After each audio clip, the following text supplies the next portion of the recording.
Now, let's move along to this trailer for a new documentary about Kanye West. This trailer that's dropped features Kim Kardashian crying as she tells West, "Your personality was not like this a few years ago." It's fairly tense footage of their tumultuous marriage. What else do we learn from this doco, Kinsey?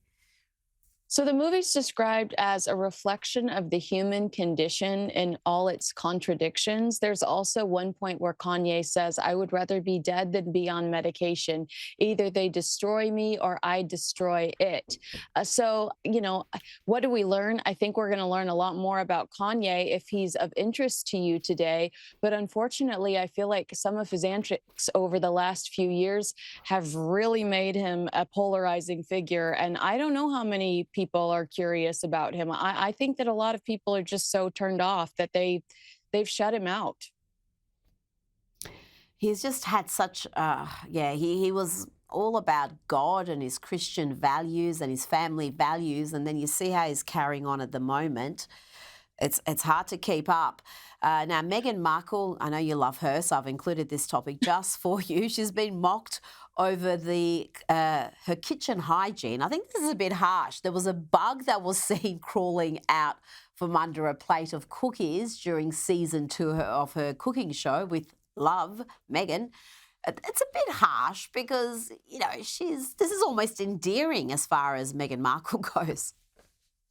Well, I mean, what she's trying to do is highlight her as ever shortbread mix here on social media, but this presentation backfired because you do see this little worm, and critics are saying that it's unsanitary, and it's just turned into a PR fiasco. But I think the reason why people care about it is because she's talking about how her entire new brand is about elevating and how she looks for the little details, and it's like, girlfriend, you missed a bug on your tray. You're trying to teach us about details. There is a bug in your food. I think that's why this is blowing up online.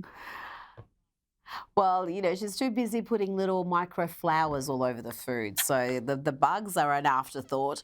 I spoke about this next topic earlier in the program in Lefties Losing It. Former FBI Director James Comey's bizarre video that he posted himself explaining how he listens to Taylor Swift as a coping mechanism to deal with President Trump. Kinsey, I've got to say, from what I've seen, he's been pretty comprehensively mocked for this bizarre and lengthy rant. You're absolutely right. The internet is so confused. One of my favorite comments online was, I see James Comey is lobbying for the insanity defense when the criminal charges come his way. But if I could steal a line from my favorite senator, John Kennedy of Louisiana, James Comey needs to go to Amazon and buy some testicles. I mean, what grown man wants to sit around and talk about how Taylor Swift is a part of his healing process, Rita? I'm concerned. Oh, we're all concerned about James Comey. I said earlier that he's angling for some sort of not guilty by reason of mental insanity defence. Yeah. So perhaps there's this method to the madness.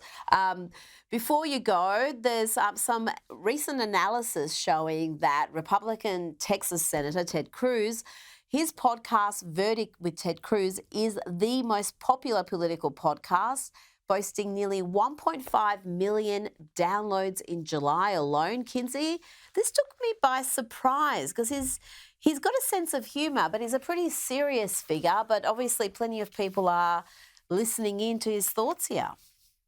Yeah, I also think that this is a case for consistency. We mentioned Meghan Markle. He's been doing this like 3 days a week since 2020. People know that they can rely on him. He fights a lot of people. He goes after a lot of people. He challenges them. But what I loved about this was it was like Republicans versus Democrats, and how the podcasting world is really dominated by some of the Republican personalities. Gavin Newsom came in second. He's also kind of a newbie, but he's trying to build a podcast through celebrity association, and that's not what people want. We want real. We want these politicians to talk to us like we're real people. Some authenticity is what's needed. People love a touch of authenticity, particularly from their politicians. Kinsey, thank you so much for your time tonight.